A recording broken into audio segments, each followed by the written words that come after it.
PSC tips and ട്രിക്സിലേക്ക് ഏവർക്കും സ്വാഗതം. വരുന്ന LDC പരീക്ഷയ്ക്കായുള്ള അവസാനഘട്ട തയ്യാറെടുപ്പിൽ പഠിക്കേണ്ട പ്രധാനപ്പെട്ട ഒരു പാഠഭാഗമായിട്ടാണ് ഇന്ന് വന്നിട്ടുള്ളത്. കേരളം ഭരണവും ഭരണ സംവിധാനങ്ങളും എന്ന 5 മാർക്ക് വരുന്ന പാഠഭാഗത്തിൽ നിന്ന് ഭൂപരിഷ്കരണങ്ങൾ എന്ന ഭാഗമാണ് ഇന്ന് നമ്മൾ പഠിക്കാനായിട്ട് പോകുന്നത്. ഒറ്റ വാക്കിൽ ഭൂപരിഷ്കരണങ്ങൾ എന്ന് കൊടുത്തിട്ടുണ്ടെങ്കിലും കുറച്ചധികം കാര്യങ്ങൾ ഇതിൽ നമുക്ക് പഠിക്കാനുണ്ട്. ഒന്ന് നോക്കുമ്പോൾ വളരെയധികം കുരുക്കുകൾ ഉള്ളതായിട്ട് തോന്നുമെങ്കിലും ശ്രദ്ധിച്ച് പഠിക്കുകയാണെങ്കിൽ വളരെ എളുപ്പം ആ കുരുക്കുകളൊക്കെ നമുക്ക് അഴിച്ചെടുക്കാവുന്നതാണ്. അപ്പോൾ ഒരുപാട് കാര്യങ്ങളുണ്ട്. കഥ പോലെ പഠിക്കാനാണെങ്കിൽ ധാരാളമുണ്ട്. എന്നാൽ പരീക്ഷയ്ക്ക് ആവശ്യമായിട്ടുള്ള കാര്യങ്ങൾ ചുരുക്കിയെടുത്താണ് ഇന്ന് നമ്മൾ ക്ലാസ് തയ്യാറാക്കുന്നത്. അപ്പോൾ വളരെ പ്രധാനപ്പെട്ടവ എന്തൊക്കെയാണ് ഈ ഭൂപരിഷ്കരണത്തിൽ വരുന്നത് നമുക്ക് നോക്കാം കേട്ടോ. എന്താണ് ഭൂപരിഷ്കരണത്തിൽ പറയുന്നത്? ഭൂമിയുടെ ഉടമസ്ഥതയെയും ഉപയോഗത്തെയും സംബന്ധിച്ച നിയമപരമായ നടപടികളാണ് ഭൂപരിഷ്കരണങ്ങൾ എന്നതുകൊണ്ട് പ്രധാനമായിട്ടും ഉദ്ദേശിക്കുന്നത്. അപ്പോൾ എന്തൊക്കെയാണ് ഈ ഒരു പാഠഭാഗത്തിൽ പഠിക്കാനുള്ളതെന്ന് നോക്കുകയാണെങ്കിൽ ഒരു 5 പോയിന്റ്സ് ആയിട്ട് നമുക്കിതിനെ മാറ്റാം. എല്ലാ പോയിന്റ്സും ഇൻക്ലൂഡ് ചെയ്തിട്ടുള്ള ഒരുപാട് കാര്യങ്ങൾ പഠിക്കാനുണ്ട്. എന്നാൽ പ്രധാനപ്പെട്ട 5 പോയിന്റ്സ് ആണിത്. നമുക്കൊരു ഐഡിയ കിട്ടാൻ വേണ്ടിയിട്ടാണ് എന്തൊക്കെയാണ് നമ്മൾ പഠിക്കാൻ പോകുന്നത്. ഒരു ഡോട്ട്സ് ആയിട്ട് കാണുക, 5 ഡോട്ട്സ് ആയിട്ട് കാണുക. എന്തൊക്കെയാണ്? കുടിയൊഴിപ്പിക്കൽ നിരോധന നിയമം, കർഷകബദ്ധ ബില്ല്, കേരള ഭൂപരിഷ്കരണ നിയമം, പണ്ടാരപ്പാട്ട വിളംബരം, കാണപ്പാട്ട വിളംബരം. ഇത്രയും കാര്യങ്ങൾ ഈ 5 പോയിന്റ്സ് ആയിട്ട് കാണാം. ഈ 5 പോയിന്റ്സിനെ കണക്ട് ചെയ്യുന്ന തരത്തിലുള്ള കാര്യങ്ങൾ പഠിച്ചു കഴിഞ്ഞാൽ ഭൂപരിഷ്കരണം പൂർത്തിയായി. നമുക്കൊരു ഐഡിയ കിട്ടാൻ വേണ്ടിയിട്ടാണ് നമ്മൾ എന്തൊക്കെ പഠിക്കണം, എന്തൊക്കെ പഠിച്ചിട്ടുണ്ട് എന്നുള്ളത് ഐഡിയ കിട്ടാൻ വേണ്ടിയിട്ടാണ് ഇതിവിടെ ആഡ് ചെയ്തിട്ടുള്ളത്. നമ്മുടെ അവയർനെസ്സിന് വേണ്ടി മാത്രം കേട്ടോ. ഓക്കെ, അപ്പോൾ എന്തൊക്കെയാണ് ഈ ഒരു നിയമത്തിൽ ബില്ലിലൊക്കെ ആയിട്ട് വന്നിട്ടുള്ള കാര്യങ്ങൾ, അതുമായി ബന്ധപ്പെട്ട പ്രധാനപ്പെട്ട ആൾക്കാർ ആരൊക്കെയാണ്, അതുപോലെ ഏത് വർഷത്തിലാണ് ഈ ഓരോ നിയമം ബില്ല് കാര്യങ്ങൾ വന്നിട്ടുള്ളത്, ഇതൊക്കെയാണ് നമുക്ക് പഠിക്കേണ്ടത്. അപ്പോൾ അതിലേക്ക് നമുക്ക് കടക്കാം. അപ്പോൾ ആദ്യം ഏകദേശം എന്താണ് ഒരു ഐഡിയ എന്നുള്ളത് കിട്ടിയല്ലോ. അപ്പോൾ ഈ ഓരോ പോയിന്റ്സ് നമ്മൾ വിശദമായിട്ട് പഠിക്കുന്നതായിരിക്കും. അതിൽ നിന്ന് ഭൂപരിഷ്കരണങ്ങൾ നമ്മൾ പൂർത്തിയാക്കും. ഭൂപരിഷ്കരണ നിയമങ്ങൾ പഠിക്കുന്നതിന് മുന്നോടിയായിട്ട് നമുക്ക് കേരള ഭൂപരിഷ്കരണ നിയമത്തിൻ്റെ മുൻഗാമികളായിട്ടുള്ള നിയമങ്ങളുണ്ട്, അവയെക്കുറിച്ച് പഠിക്കാനുണ്ട്. അപ്പോൾ അവ നമ്മൾ ഓൾറെഡി പറഞ്ഞ 5 പോയിന്റ്സിൽ 2 പണ്ടാരപ്പാട്ട വിളംബരവും കാണപ്പാട്ട വിളംബരവും. അപ്പോൾ നമ്മൾ ആദ്യം അതാണ് പഠിക്കുന്നത്. ടൈം ലൈൻ പ്രകാരവും അവ തന്നെയാണ് ആദ്യം വരുന്നത്.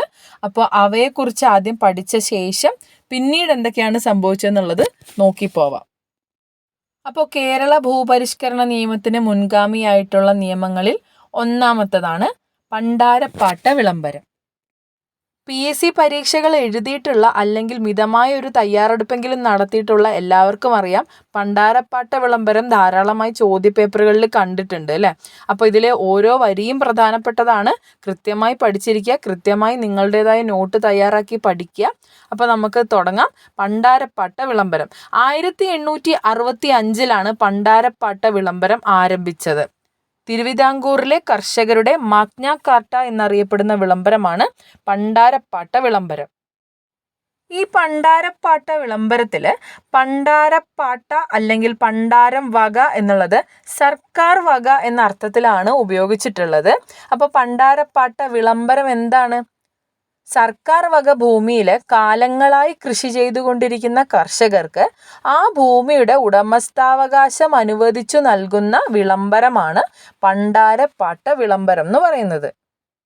കുറേ കാലങ്ങളായിട്ടുള്ള കർഷകരുടെ ആവശ്യവും ആഗ്രഹവുമായിരുന്നു പണ്ടാരപ്പാട്ട വിളംബരം എന്ന് പറയുന്നത്. അതുകൊണ്ടാണ് ഈ ഒരു വിളംബരത്തിനെ കർഷകരുടെ മാഗ്ന കാർട്ട എന്ന് പറയുന്നത്.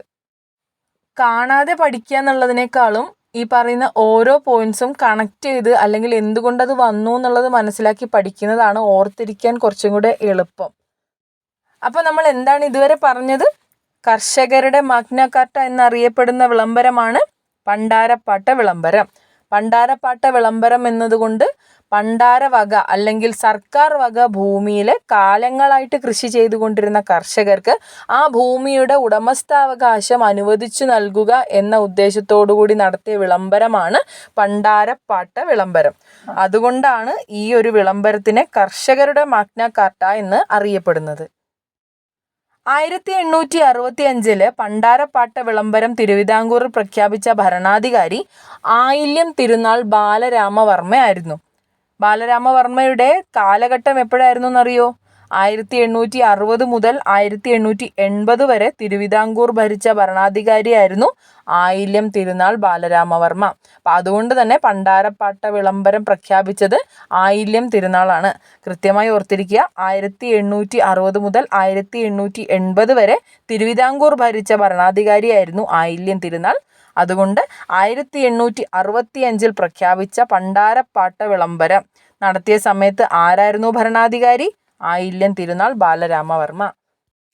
അപ്പോൾ ഇതുവരെ നമ്മൾ എന്തൊക്കെ പറഞ്ഞു? പണ്ടാരപ്പാട്ട വിളംബരം 1865 പ്രഖ്യാപിച്ചത്. ആയില്യം തിരുനാൾ ബാലരാമവർമ്മയായിരുന്നു അന്നത്തെ ഭരണാധികാരി. പണ്ടാരപ്പാട്ട വിളംബരം എന്നാൽ പണ്ടാരം വക അല്ലെങ്കിൽ സർക്കാർ വക ഭൂമി കാലങ്ങളായി കൃഷി ചെയ്തുകൊണ്ടിരിക്കുന്ന കർഷകർക്ക് ആ ഭൂമിയുടെ അവകാശം അനുവദിച്ചു നൽകുന്ന വിളംബരമാണ് പണ്ടാരപ്പാട്ട വിളംബരം. ഇത്തരത്തിലുള്ളൊരു വിളംബരം നടത്തിയത് കൊണ്ട് തന്നെ തിരുവിതാംകൂറിലെ ഭൂപരിഷ്കരണ നിയമങ്ങളുടെ ശില്പി എന്നറിയപ്പെടുന്ന ഭരണാധികാരിയാണ് ആയില്യം തിരുനാൾ ബാലരാമവർമ്മ. പണ്ടാരപ്പാട്ട വിളംബരം നടത്തിയതുകൊണ്ട് ആയില്യം തിരുനാൾ ബാലരാമവർമ്മ അറിയപ്പെടുന്ന ഒരു പേരാണ് തിരുവിതാംകൂറിലെ ഭൂപരിഷ്കരണ നിയമങ്ങളുടെ ശില്പി. അപ്പോൾ ഈ ഒരു ചോദ്യം വന്നാൽ തെറ്റാൻ പാടില്ല. തിരുവിതാംകൂറിലെ ഭൂപരിഷ്കരണ നിയമങ്ങളുടെ ശില്പി എന്നറിയപ്പെടുന്ന ഭരണാധികാരിയാണ് ആയില്യം തിരുനാൾ ബാലരാമവർമ്മ. ഇനി ആയില്യം തിരുനാളിൻ്റെ ദിവാൻ ആരായിരുന്നു എന്നറിയാമോ? ആയില്യം തിരുനാളിൻ്റെ ദിവാൻ ടി മാധവറാവു ആയിരുന്നു. അതുകൊണ്ട് തന്നെ പണ്ടാരപ്പാട്ട വിളംബരത്തിൻ്റെ ശില്പി എന്നറിയപ്പെടുന്നതും ടി മാധവറാവു ആണ്. പണ്ടാരപ്പാട്ട വിളംബരത്തിൻ്റെ ശില്പി എന്നറിയപ്പെടുന്ന തിരുവിതാംകൂർ ദിവാനാണ് ടി മാധവറാവു. ആയില്യം തിരുനാൾ ബാലരാമവർമ്മയുടെ ദിവാനായിരുന്നു ടി മാധവറാവു. അദ്ദേഹമാണ് പണ്ടാരപ്പാട്ട വിളംബരത്തിൻ്റെ ശില്പി എന്നറിയപ്പെടുന്ന തിരുവിതാംകൂർ ദിവാൻ. അപ്പോൾ ഇത്രയും നേരം നമ്മൾ പണ്ടാരപ്പാട്ട വിളംബരത്തിൻ്റെ കാര്യമാണ് പറഞ്ഞത്. കുറച്ച് പോയിന്റ്സേ പറഞ്ഞിട്ടുള്ളൂ, പക്ഷെ എല്ലാം പ്രധാനപ്പെട്ടവ തന്നെയാണ്. അപ്പോൾ അതുകൊണ്ട് ഫ്ലോ ചാർട്ട് പോലെയോ അല്ലെങ്കിൽ ഡയഗ്രാം പോലെയോ ഒക്കെ നോട്ട് തയ്യാറാക്കി നിങ്ങൾക്ക് കൃത്യമായി ഓർത്ത് വയ്ക്കാവുന്നതാണ്. അപ്പോൾ എന്തൊക്കെയാണ് പറഞ്ഞത് നമുക്കൊന്നുകൂടെ പറയാം. 1865 പണ്ടാരപ്പാട്ട വിളംബരം പ്രഖ്യാപിച്ചത്. ആയില്യം തിരുനാൾ ബാലരാമവർമ്മയായിരുന്നു അന്നത്തെ ഭരണാധികാരി. അതുകൊണ്ട് തന്നെ അദ്ദേഹത്തിന് എന്ത് പേരിലാണ് അറിയപ്പെട്ടിരുന്നത്? ഭൂപരിഷ്കരണ നിയമങ്ങളുടെ ശില്പി എന്നാണ് ആയില്യം തിരുനാൾ ബാലരാമവർമ്മ അറിയപ്പെട്ടിരുന്നത്.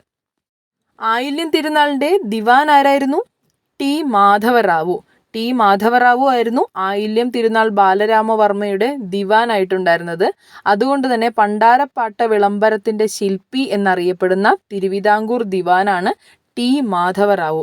പണ്ടാരപ്പാട്ട വിളംബരത്തിൻ്റെ ശില്പി എന്നറിയപ്പെടുന്ന തിരുവിതാംകൂർ ദിവാനാണ് ടി മാധവറാവു. എന്താണ് പണ്ടാരപ്പാട്ട വിളംബരം?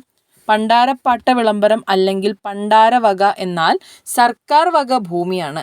സർക്കാർ വക ഭൂമിയിൽ കാലങ്ങളായി കൃഷി ചെയ്തുകൊണ്ടിരിക്കുന്ന കർഷകർക്ക് ആ ഭൂമിയുടെ ഉടമസ്ഥാവകാശം അനുവദിച്ചു നൽകുന്ന വിളംബരമാണ് പണ്ടാരപ്പാട്ട വിളംബരം എന്ന് പറയുന്നത്. അപ്പോൾ ഇതോടെ പണ്ടാരപ്പാട്ട വിളംബരം പൂർത്തിയായിട്ടുണ്ട്. എല്ലാവർക്കും കൃത്യമായി മനസ്സിലായി എന്ന് വിശ്വസിക്കുന്നു. അടുത്തതിലേക്ക് പോവാം. കേരള ഭൂപരിഷ്കരണ നിയമത്തിന് മുൻഗാമിയായിട്ടുള്ള നിയമങ്ങളിൽ രണ്ടാമത് വരുന്ന നിയമമാണ് നമ്മൾ ഇനി പഠിക്കുന്നത്. കാണപ്പാട്ട വിളംബരം അല്ലെങ്കിൽ ജന്മി കുടിയാൻ വിളംബരം. 1867 പ്രഖ്യാപിച്ചിട്ടുള്ള കാണപ്പാട്ട വിളംബരം അല്ലെങ്കിൽ ജന്മി കുടിയാൻ വിളംബരം. സർക്കാർ വകയായിട്ടുള്ള ഭൂമി കാലങ്ങളായി കൃഷി ചെയ്തുകൊണ്ടിരിക്കുന്ന കർഷകർക്ക് അവകാശമായി പതിച്ചു നൽകുന്നതിനുള്ള വിളംബരമായിരുന്നല്ലോ പണ്ടാരപ്പാട്ട വിളംബരം. അപ്പോൾ അതുപോലെ തന്നെയുള്ള മറ്റൊരു വിളംബരമാണ് ഈ കാണപ്പാട്ട വിളംബരം. ഇതിൽ ജന്മിമാരുടെ ഭൂമിയെക്കുറിച്ചാണ് പറയുന്നത്. അതാണ് ഇതിലെ വ്യത്യാസം. അപ്പോൾ ജന്മിമാരുടെ ഭൂമിയിൽ കാലങ്ങളായിട്ട് കൃഷി ചെയ്തുകൊണ്ടിരിക്കുന്ന കർഷകർക്ക് ഈ ഭൂമിയുടെ ഉടമസ്ഥാവകാശം നൽകുന്നതിനായിട്ടുള്ള വിളംബരമാണ് ജന്മി കുടിയാൻ വിളംബരം അല്ലെങ്കിൽ കാണപ്പാട്ട വിളംബരം എന്ന് പറയുന്നത്. എന്നാണ് ഈ ഒരു വിളംബരം പുറപ്പെടുവിച്ചത്? 1867 ജന്മി കുടിയാൻ വിളംബരം അല്ലെങ്കിൽ കാണപ്പാട്ട വിളംബരം പ്രഖ്യാപിച്ചത്. 1867 എന്ന് പറയുമ്പോൾ ആരായിരിക്കും അന്നത്തെ ഭരണാധികാരി? നമ്മൾ നേരത്തെ പറഞ്ഞു അല്ലേ, 1860 മുതൽ 1880 വരെ ആരായിരുന്നു തിരുവിതാംകൂർ ഭരിച്ചത്? ആയില്യം തിരുനാളായിരുന്നു. നമ്മൾ പറഞ്ഞതാണ്, ആയില്യം തിരുനാളാണ് 1860 മുതൽ 1880 വരെ തിരുവിതാംകൂർ ഭരിച്ച ഭരണാധികാരി. അപ്പോൾ ഈ കാണപ്പാട്ട വിളംബരം പ്രഖ്യാപിക്കുമ്പോൾ 1867 ആയില്യം തിരുനാളാണ് തിരുവിതാംകൂർ ഭരിച്ച ഭരണാധികാരി. ജന്മികുടിയാൻ വിളംബരത്തിൽ നിന്ന് മാറ്റം വന്നുകൊണ്ട് തിരുവിതാംകൂറിൽ വന്ന മറ്റൊരു പ്രധാനപ്പെട്ട ആക്റ്റാണ് ജന്മികുടിയാൻ റെഗുലേഷൻ ആക്ട്. 1896 ജന്മികുടിയാൻ റെഗുലേഷൻസ് ആക്ട് കൊണ്ടുവന്നത്. അപ്പോൾ ഈ ഒരു സമയത്ത് ആരായിരുന്നു ഭരണാധികാരി? ഇപ്പോൾ കാലഘട്ടം നോക്കുമ്പോൾ തന്നെ അറിയാം അല്ലേ, 1880 ആയില്യം തിരുനാളിൻ്റെ കാലഘട്ടം അവസാനിച്ചു. അപ്പോൾ അതിനുശേഷം ആരായിരുന്നു? 1880 മുതൽ 1885 വരെ വിശാഖം തിരുനാളായിരുന്നു തിരുവിതാംകൂറിലെ ഭരണാധികാരിയായിട്ടുണ്ടായിരുന്നത്. അപ്പോൾ 1885 ശേഷം ആരായിരുന്നു നമ്മൾ അറിയണം. 1885 ശേഷം 1924 വരെ ശ്രീമൂലം തിരുനാളായിരുന്നു തിരുവിതാംകൂറിലെ ഭരണാധികാരി. അതുകൊണ്ട് തന്നെ ജന്മികുടിയാൻ റെഗുലേഷൻസ് ആക്ട് 1896 നിലവിൽ വരുമ്പോൾ ആരായിരുന്നു തിരുവിതാംകൂറിലെ ഭരണാധികാരി? ശ്രീമൂലം തിരുനാളായിരുന്നു. ശ്രീമൂലം തിരുനാളായിരുന്നു 1896 ജന്മികുടിയാൻ റെഗുലേഷൻസ് ആക്ട് നിലവിൽ വരുമ്പോൾ തിരുവിതാംകൂറിലെ ഭരണാധികാരി. അപ്പോൾ നമ്മൾ ഇതുവരെ തിരുവിതാംകൂറിലെ ഭൂപരിഷ്കരണത്തിൻ്റെ കാര്യങ്ങളാണ് പറഞ്ഞത്.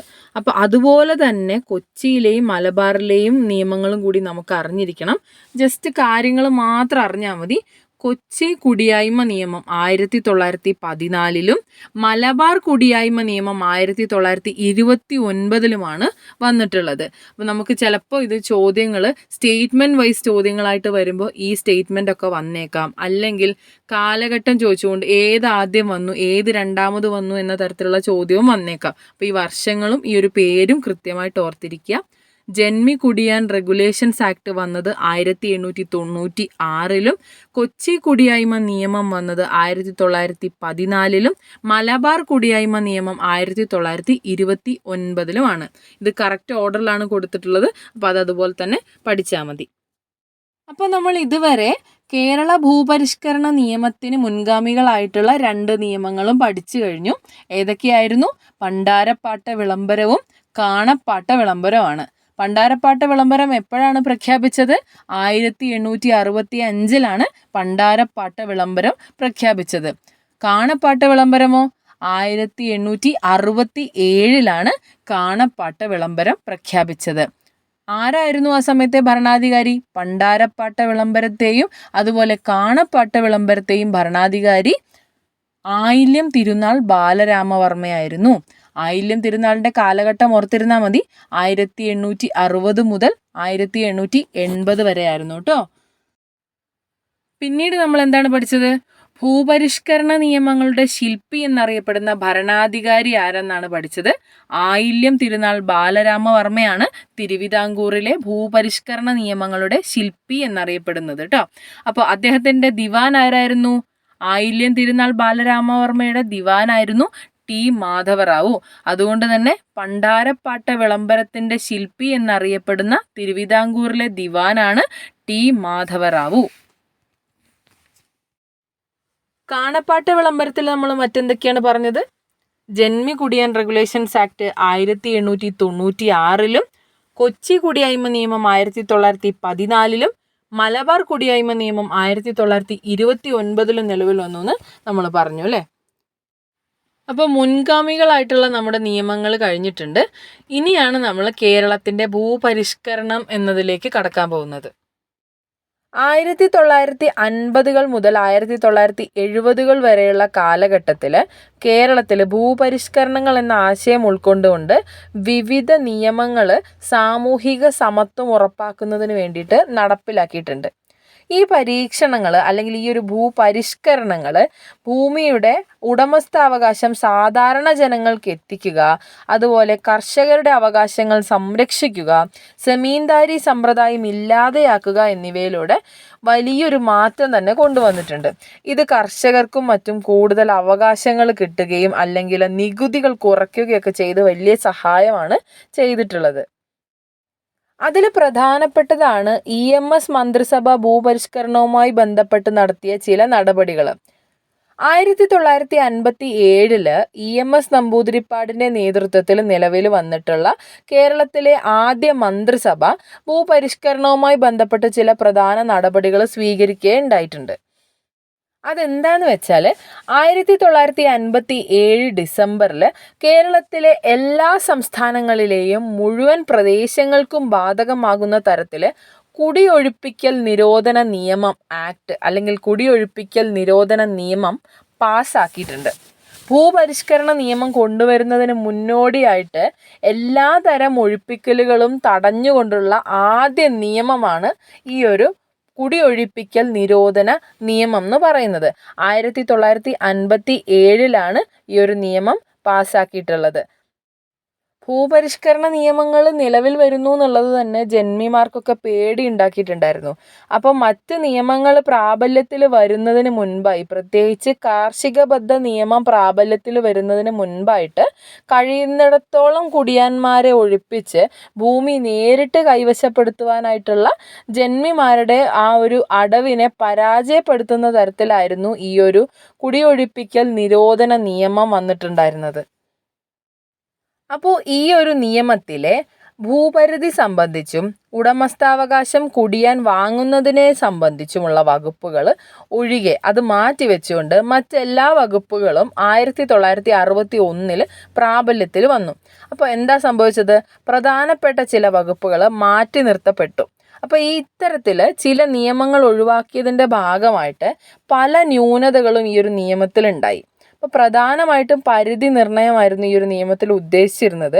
അപ്പം അതുകൊണ്ട് പരിധി നിർണയം ചെയ്യുന്ന വകുപ്പിൽ വരുത്തിയ മാറ്റങ്ങളിലൂടെ ഈ ഒരു ബില്ലിൻ്റെ ലക്ഷ്യം തന്നെ തിരുത്തപ്പെട്ടതുപോലെ ആയി.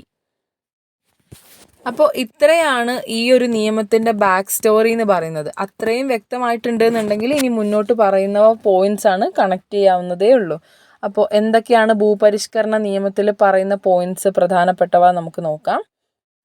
നമ്മുടെ ഭരണഘടനയുടെ ആദ്യ ഭേദഗതി വഴി 1951 പട്ടിക 9 ഭരണഘടനയിൽ ഉൾപ്പെടുത്തിയത്. എന്തിനാണ് ഇപ്പോൾ ഇത് പറഞ്ഞത്? പട്ടിക 9 ഭൂപരിഷ്കരണ നിയമങ്ങൾ ഉൾപ്പെടുത്തിയിട്ടുള്ളത്. രാജ്യത്തിൻ്റെ വിവിധ ഭാഗങ്ങളിലായി നടപ്പിലാക്കിയിട്ടുള്ള ഭൂപരിഷ്കരണ നിയമങ്ങളാണ് 9ാം പട്ടികയിൽ ഉൾപ്പെടുത്തിയിട്ടുള്ളത്. അപ്പോൾ ഭരണഘടനയുടെ ഏത് പട്ടികയിലാണ് അല്ലെങ്കിൽ ഏത് ഷെഡ്യൂളിലാണ് ഭൂപരിഷ്കരണ നിയമം ഉൾക്കൊള്ളിച്ചിട്ടുള്ളതെന്ന് മനസ്സിലായല്ലോ. 9ാം പട്ടികയിലാണ് ഭൂപരിഷ്കരണ നിയമം ഉൾപ്പെടുത്തിയത്. അത് ഭരണഘടനയുടെ ആദ്യ ഭേദഗതി വഴിയാണ്. എന്നാണത്? 1951. ഇനി 1956 കേരള സംസ്ഥാനം രൂപം കൊള്ളുന്നത്. അതിനുശേഷം 1957 കേരളത്തിലെ ആദ്യ മന്ത്രിസഭ നിലവിൽ വരുന്നു. ആരുടെ മന്ത്രിസഭയായിരുന്നു? EMS നമ്പൂതിരിപ്പാടിൻ്റെ മന്ത്രിസഭയായിരുന്നു 1957 കേരളത്തിൽ നിലവിൽ വന്ന ആദ്യ മന്ത്രിസഭ. ഈ ഒരു EMS മന്ത്രിസഭ കേരളത്തിന് വേണ്ടിയിട്ട് സമഗ്രമായിട്ടുള്ള ഭൂപരിഷ്കരണ നിയമം കൊണ്ടുവരാനായിട്ട് ശ്രമിക്കുന്നുണ്ട്. അപ്പോൾ ഭൂപരിഷ്കരണവുമായി ബന്ധപ്പെട്ട് കേരളത്തിൽ പാസ്സാക്കിയ ആദ്യത്തെ നിയമം ഏതാണെന്നൊരു ചോദ്യം വരികയാണെങ്കിൽ EMS മന്ത്രിസഭ പാസ്സാക്കിയിട്ടുള്ള കുടിയൊഴിപ്പിക്കൽ നിരോധന നിയമമാണ് ഭൂപരിഷ്കരണവുമായി ബന്ധപ്പെട്ട് കേരളത്തിൽ ആദ്യമായി പാസ്സാക്കിയ നിയമം. അപ്പോൾ നമ്മൾ എന്തൊക്കെ പറഞ്ഞു? 1957 EMS മന്ത്രിസഭ നിലവിൽ വന്നിട്ട് ഭൂപരിഷ്കരണവുമായി ബന്ധപ്പെട്ട് കുടിയൊഴിപ്പിക്കൽ നിരോധന നിയമം കൊണ്ടുവന്നു, അല്ലെങ്കിൽ Kerala stay of eviction proceedings act 1957 കൊണ്ടുവന്നു. എന്താണ് ഈ ഒരു കുടിയൊഴിപ്പിക്കൽ നിരോധന നിയമം കൊണ്ട് ഉദ്ദേശിക്കുന്നത്? ജന്മിമാരുടെ ഭൂമിയിൽ കൃഷി ചെയ്തുകൊണ്ട് വർഷങ്ങളായിട്ട് ജീവിക്കുന്ന ആളുകൾക്ക് ആ ഒരു കൃഷിഭൂമിയുടെ ഉടമസ്ഥാവകാശം പതിച്ചു കൊടുക്കുക എന്ന ഉദ്ദേശത്തോടു കൂടി ആ ഭൂമിയിൽ നിന്ന് കുടിയാന്മാരെ കുടിപ്പിക്കുന്നത് അവസാനിപ്പിക്കുന്നതിനായിട്ടാണ് ഈ ഒരു നിയമം പുറത്തിറക്കിയിട്ടുള്ളത്. അതായത് ഇത്തരത്തിലുള്ള കുടിയാന്മാരെ ജന്മിമാർക്ക് ഒഴിപ്പിക്കാൻ കഴിയില്ല എന്നതാണ് ഈ ഒരു പദ്ധതി കൊണ്ട് ഉദ്ദേശിക്കുന്നത്. കുടിയൊഴിപ്പിക്കൽ നിരോധന നിയമത്തിന് ശേഷം EMS മന്ത്രിസഭ മുന്നോട്ട് വെച്ച പ്രധാനപ്പെട്ട മറ്റൊരു നിയമമാണ് സമഗ്ര ഭൂപരിഷ്കരണ നിയമം എന്ന് പറയുന്നത്. ഇത്തരത്തിൽ സമഗ്രമായ ഒരു ഭൂപരിഷ്കരണ നിയമം ഉണ്ടാക്കുന്നതിനായിട്ട് EMS സർക്കാർ ഒരു സമിതിയെ നിയോഗിച്ചിട്ടുണ്ട്. ഈ ഒരു സമിതിയുടെ അധ്യക്ഷൻ എന്ന് പറയുന്നത് അന്നത്തെ ധനകാര്യ മന്ത്രിയായിരുന്നു സി അച്യുതമേനോനായിരുന്നു അന്നത്തെ ധനകാര്യ മന്ത്രി. അദ്ദേഹമായിരുന്നു ഈ ഒരു സമഗ്രമായ ഭൂപരിഷ്കരണ സമിതിയുടെ അധ്യക്ഷൻ. മറ്റംഗങ്ങളുടെ പേര് നമുക്ക് വെറുതെ ഒന്ന് കേട്ടിരിക്കാം. Chandrasekharan Nair, EP Gopalan, CH Kanaran, KR Gouriamma. ഇവരായിരുന്നു ആ ഒരു സമിതിയിലെ മറ്റംഗങ്ങൾ. ഇവരുടെ ശ്രമഫലമായിട്ടാണ് കാർഷിക ബന്ധ ബില്ല് അവതരിപ്പിച്ചത്. കേരളത്തിലെ ഭൂപരിഷ്കരണ നിയമങ്ങൾ പഠിക്കുമ്പോൾ പ്രധാനപ്പെട്ടതായി തന്നെ പഠിക്കേണ്ട ഒരു ബില്ലാണ് കേരള നിയമസഭയിൽ അവതരിപ്പിക്കപ്പെട്ടിട്ടുള്ള കാർഷിക ബന്ധ ബില്ല് എന്ന് പറയുന്നത്. കുടിയൊഴിപ്പിക്കൽ നിരോധന നിയമം നടപ്പിലാക്കിയ 1957 തന്നെയാണ് ഈ ഒരു കാർഷിക ബന്ധ ബില്ല് അവതരിപ്പിച്ചിട്ടുള്ളത്. ഈ ഒരു കാർഷിക ബന്ധ ബില്ല് അല്ലെങ്കിൽ Kerala agrarian relations bill Kerala മന്ത്രിസഭയിൽ അന്ന് അവതരിപ്പിച്ചത് അന്നത്തെ റവന്യൂ മന്ത്രിയായിരുന്ന KR ഗൗരിയമ്മയായിരുന്നു. അപ്പം നമ്മൾ ഇതുവരെ എന്തൊക്കെയാണ് പറഞ്ഞത്? സമഗ്രമായ ഒരു ഭൂപരിഷ്കരണ നിയമം ഉണ്ടാക്കുന്നതിനായിട്ട് ആദ്യം കേരള മന്ത്രിസഭ ഒരു സമിതിയെ നിയോഗിച്ചിട്ടുണ്ടായിരുന്നു, സമഗ്ര ഭൂപരിഷ്കരണ സമിതി. അതിൻ്റെ അധ്യക്ഷനായിരുന്നു അന്നത്തെ ധനകാര്യ മന്ത്രിയായിരുന്ന സി അച്യുതമേനോനായിരുന്നു അതിൻ്റെ അധ്യക്ഷനായിട്ടുണ്ടായിരുന്നത്. മറ്റ് അംഗങ്ങൾ Chandrasekharan Nair, EP Gopalan, CH Kanaran, KR Gouriamma എന്നിവരായിരുന്നു. ഇവരുടെ എല്ലാം ശ്രമഫലമായിട്ട് കാർഷിക ബദ്ധ ബില്ല് KR ഗൗരിയമ്മ, അന്നത്തെ റവന്യൂ മന്ത്രിയായിരുന്ന KR Gouriamma Kerala agrarian relations bill അല്ലെങ്കിൽ കാർഷിക ബദ്ധ ബില്ല് കേരള നിയമസഭയിൽ അവതരിപ്പിച്ചു. ഇനി കേരള അഗ്രേറിയൻ റിലേഷൻസ് ബില്ല് മുന്നോട്ട് വയ്ക്കുന്ന വ്യവസ്ഥകളാണ് കൊടുത്തിട്ടുള്ളത്.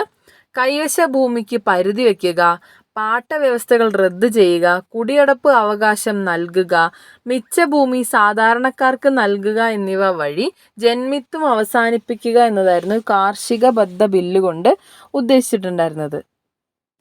ഈ ഒരു കാർഷിക ബന്ധ നിയമം ഭരണഘടനയുടെ 9ാം പട്ടികയിൽ ഉൾപ്പെടുത്തി സംരക്ഷിക്കണമെന്ന് കർഷക സംഘടനകൾ നിരന്തരം ആവശ്യപ്പെട്ടിട്ടുണ്ടായിരുന്നുവെങ്കിലും കോടതിയിലെ കേസുകൾ കഴിയുന്നത് വരെ കാത്തിരിക്കുക എന്നൊരു നയമായിരുന്നു കേന്ദ്ര ഗവൺമെൻറ് എടുത്തിട്ടുണ്ടായിരുന്നത്. അതിൻ്റെ ഫലമായിട്ട് എന്താണ് സംഭവിച്ചത്? കാർഷിക ബന്ധ നിയമത്തിലെ പല വകുപ്പുകളും കേരള ഹൈക്കോടതിയും അതുപോലെ തന്നെ സുപ്രീം കോടതിയും റദ്ദ് ചെയ്തു. അതിൽ പ്രകാരം പല ന്യൂനതകളും ഈ ഒരു നിയമത്തിൽ ഉണ്ടായിട്ടുണ്ടെങ്കിലും കാർഷിക പരിഷ്കരണം മുന്നോട്ട് കൊണ്ടുപോകുന്നതിനും കേരളത്തിലെ കൃഷിക്കാരുടെ ഐക്യബോധവും പ്രത്യാശയും വളർത്തുന്നതിലും ചരിത്രപ്രധാനമായിട്ടുള്ള പങ്ക് തന്നെയാണ് ഈ ഒരു കേരള കാർഷിക ബന്ധ നിയമം നിർവഹിച്ചിട്ടുള്ളത്.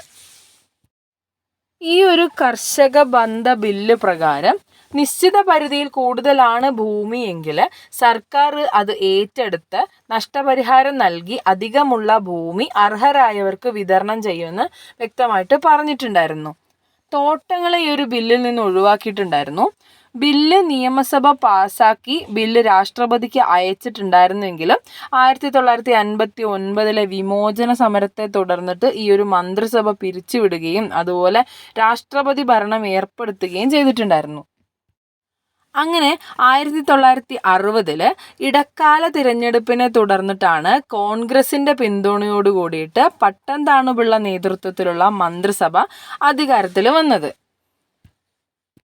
പട്ടംതാണുപിള്ള മന്ത്രിസഭ അധികാരത്തിലിരിക്കെയാണ് 1960 ജൂലൈ 27 കേരള കാർഷിക ബന്ധ നിയമത്തിന് ചില പ്രധാന ഭേദഗതികൾ നിർദ്ദേശിച്ചുകൊണ്ട് രാഷ്ട്രപതി കേരള കാർഷിക ബന്ധ ബില്ല് കേരള അസംബ്ലിക്ക് തിരിച്ചു നൽകിയത്.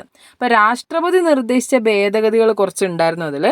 അത് കർഷകരുടെ താല്പര്യങ്ങൾക്ക് എതിരുമായിരുന്നു. അപ്പോൾ അത്തരത്തിലുള്ള ഭേദഗതികൾക്കെതിരായിട്ട് കേരളത്തിലുടനീളം അന്ന് കർഷകരുടെ വമ്പിച്ച പ്രക്ഷോഭം തന്നെ അലയടിച്ചിട്ടുണ്ടായിരുന്നു.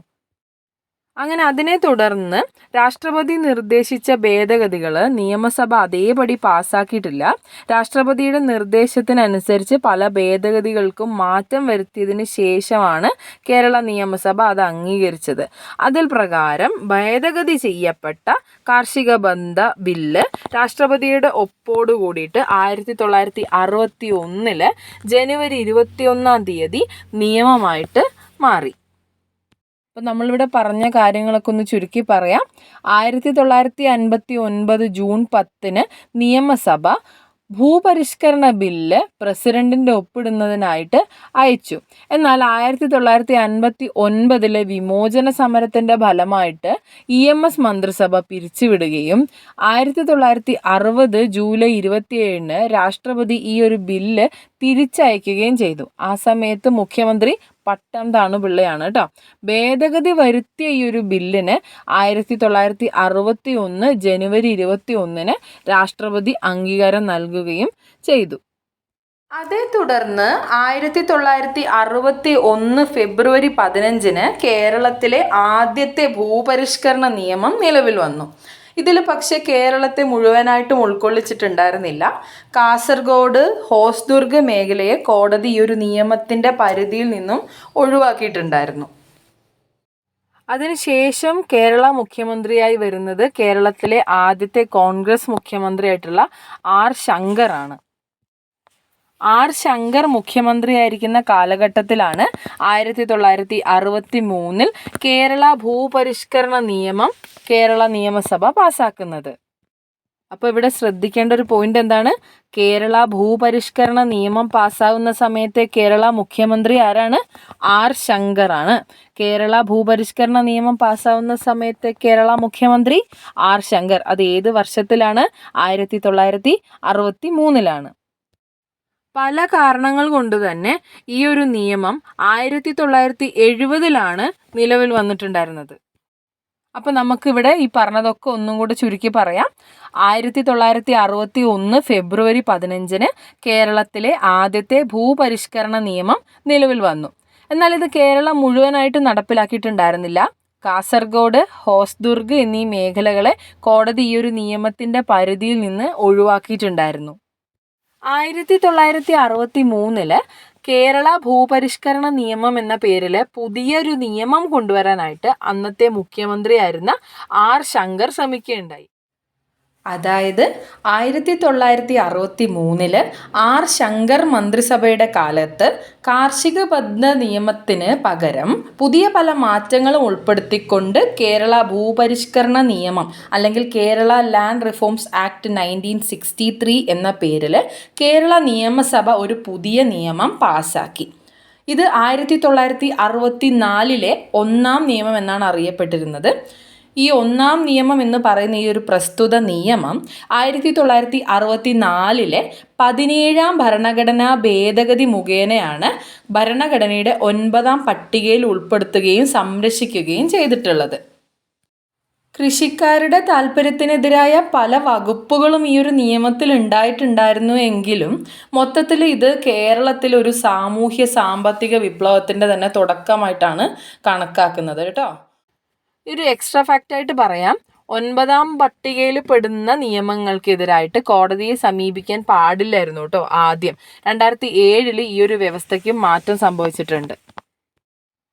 നമ്മൾ നേരത്തെ പറഞ്ഞു അല്ലേ, കേരള ഭൂപരിഷ്കരണ നിയമം 1963 പാസ്സാക്കിയത്. എന്നാൽ പല കാരണങ്ങൾ കൊണ്ടും 1970 ഈ ഒരു ഭൂപരിഷ്കരണ ഭേദഗതി നിയമം നിലവിൽ വന്നത് എന്ന്. അപ്പോൾ എന്നാണ് കേരള ഭൂപരിഷ്കരണ ഭേദഗതി നിയമം നിലവിൽ വന്നത് എന്ന് ചോദിച്ചാൽ 1970 ജനുവരി 1 1970 ജനുവരി 1 ഭൂപരിഷ്കരണ ഭേദഗതി നിയമം നിലവിൽ വന്നത്. ഭൂപരിഷ്കരണ നിയമം എന്ന് പറയുന്നത് റവന്യൂ വകുപ്പുമായിട്ട് ബന്ധപ്പെട്ടതുകൊണ്ട് തന്നെ കേരള ഭൂപരിഷ്കരണ നിയമം പാസ്സാകുന്ന സമയത്തെ റവന്യൂ മന്ത്രി ആരാണെന്നൊരു ചോദ്യം ഉണ്ടായേക്കാം.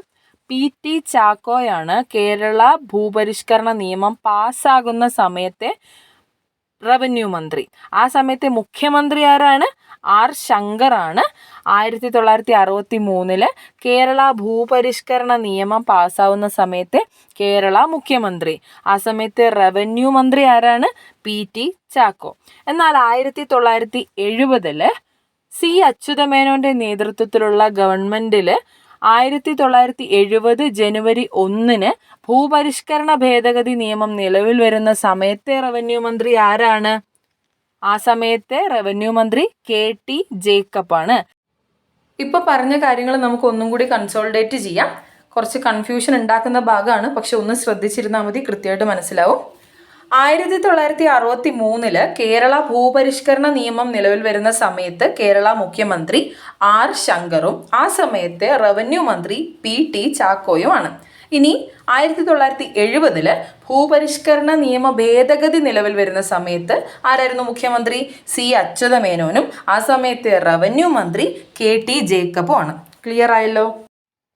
സി അച്യുതമേനോൻ എന്ന പേര് നമ്മൾ കുറച്ച് നേരത്തെ പഠിച്ചിട്ടുണ്ടായിരുന്നു. അതെവിടെയാണെന്ന് ഓർക്കുന്നുണ്ടോ? EMS മന്ത്രിസഭയിൽ സമഗ്ര ഭൂപരിഷ്കരണ പദ്ധതിക്കായിട്ടുള്ള ഒരു സമിതി രൂപീകരിച്ചു. ആ ഒരു സമിതിയുടെ അധ്യക്ഷനായിരുന്നു സി അച്യുതമേനോൻ. ഓർത്തിരിക്കുക, മറന്നു പോകരുത്. അടുത്തത് ഇവിടെ നമ്മൾ ഓർത്തിരിക്കേണ്ട മറ്റൊരു പ്രധാനപ്പെട്ട പോയിന്റാണ് 2020 ഈ ഒരു ഭൂപരിഷ്കരണ നിയമത്തിൻ്റെ 50-ാം വാർഷികം ആഘോഷിച്ചത്. 1970 ഈ ഒരു നിയമം നിലവിൽ വന്നത്. കേരള ഭൂപരിഷ്കരണ നിയമം നിലവിൽ വന്നത് 1970. അപ്പോൾ ഈ ഒരു നിയമത്തിൻ്റെ 50-ാം വാർഷികം 2020 നമ്മൾ ആഘോഷിച്ചത്. അപ്പോൾ അത് കൃത്യമായിട്ട് ഓർത്തിരിക്കുക കേട്ടോ. ഭരണഘടന പഠിക്കുന്ന സമയത്ത് പ്രധാനമായിട്ട് നമ്മൾ പഠിക്കുന്ന ഒരു കേസാണ് കേശവാനന്ദ ഭാരതി കേസ് എന്ന് പറയുന്നത്. അപ്പോൾ ഈ ഒരു കേശവാനന്ദ ഭാരതി കേസ് ഭൂപരിഷ്കരണവുമായി ബന്ധപ്പെട്ടും പ്രധാനപ്പെട്ട ഒരു കേസാണ്. അപ്പോൾ അത് ഓർത്തിരിക്കുക. ഭൂപരിഷ്കരണവുമായി ബന്ധപ്പെട്ട് സുപ്രീം കോടതിയിൽ നടന്നിട്ടുള്ള സുപ്രധാനപ്പെട്ട ഒരു കേസാണ് കേശവാനന്ദ ഭാരതി വേഴ്സസ് കേരള സർക്കാർ എന്ന് പറയുന്ന കേസ്.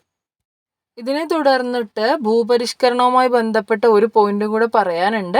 1974 കർഷക തൊഴിലാളികളുടെ മാഗ്ന കാർട്ടയായിട്ടുള്ള കേരള കർഷക തൊഴിലാളി ആക്ട് 1974 നിലവിൽ വന്നു. ഇതിന് പ്രകാരം ജോലി സമയം നിജപ്പെടുത്തി, അതുപോലെ ജോലി ഭദ്രത ഉറപ്പുവരുത്തി, അധിക ജോലിക്ക് അധിക വേതനം എന്നൊരു കാര്യം കൊണ്ടുവന്നു, പ്രൊവിഡന്റ് ഫണ്ട് നടപ്പിലാക്കുക തുടങ്ങിയ വ്യവസ്ഥകളൊക്കെ കൊണ്ടുവന്നിട്ടുണ്ടായി. അപ്പം എന്തുകൊണ്ടും അത് വളരെ ഉപയോഗപ്രദമായിട്ടുള്ള ഒരു ആക്ട് തന്നെ ആയിരുന്നു. അപ്പം ഇത്രയും കാര്യങ്ങളാണ് ഭൂപരിഷ്കരണവുമായി ബന്ധപ്പെട്ട് നമുക്ക് പഠിക്കാനായിട്ടുള്ളത്. അപ്പോൾ ഈ ഒരു പേര് കേൾക്കുമ്പോൾ തന്നെ, കേശവാനന്ദ ഭാരതി കേസ് എന്ന് കേൾക്കുമ്പോൾ തന്നെ ഭൂപരിഷ്കരണവുമായി ബന്ധപ്പെട്ട ഒരു കേസ് കൂടിയാണ് എന്നുള്ളത് ഓർത്തിരിക്കുക കേട്ടോ. അപ്പോൾ ഇത്രയും കാര്യങ്ങളാണ് നമ്മൾ ഇതുവരെ പറഞ്ഞത്. ഇതൊരു റിവിഷന് വേണ്ടി മാത്രം ഉപയോഗിക്കുക. ഈ പറഞ്ഞിരിക്കുന്ന പോയിന്റ്സ് ഒക്കെ നോക്കിയിട്ട് പറഞ്ഞ കാര്യങ്ങൾ ഓർത്തിരിക്കുന്നുണ്ടോ നോക്കുക. പ്രധാനപ്പെട്ട വർഷങ്ങളും കാര്യങ്ങളും കൃത്യമായിട്ട് ഓർത്തിരിക്കുക കേട്ടോ. അപ്പോൾ നമ്മൾ ആദ്യം പറഞ്ഞ 5 പോയിന്റ്സ് കണക്റ്റായി എന്ന് വിശ്വസിക്കുന്നു. കുടിയൊഴിപ്പിക്കൽ നിരോധന നിയമം, കർഷക ബന്ധ ബില്ല്, കേരള ഭൂപരിഷ്കരണ നിയമം, ഇത്രയും വളരെ പ്രധാനപ്പെട്ടതാണ്. അതിന് മുന്നോടിയായിട്ടുണ്ടായിരുന്ന 2 വിളംബരങ്ങളും അതുപോലെ തന്നെ പ്രധാനപ്പെട്ടവയാണ്. പണ്ടാരപ്പാട്ട വിളംബരവും കാണപ്പാട്ട വിളംബരവും. ഇത്രയും കാര്യങ്ങൾ വിശദമായി തന്നെ നമ്മൾ പറഞ്ഞതാണ്. വളരെ ചെറിയൊരു പാഠഭാഗമാണ്. ശ്രദ്ധിച്ചു കഴിഞ്ഞാൽ വളരെ പെട്ടെന്ന് തന്നെ പഠിക്കാവുന്നതാണ്. കുറച്ച് ട്രിക്കി ആയിട്ട് തോന്നുമെങ്കിലും വളരെ എളുപ്പമാണ്. ഒന്ന് റിപ്പീറ്റ് ചെയ്ത് കേട്ട് പഠിക്കുക. നോട്ടുകൾ കൃത്യമായിട്ട് പ്രിപ്പയർ ചെയ്യുക. അപ്പോൾ എല്ലാവർക്കും താങ്ക് യു സോ മച്ച്.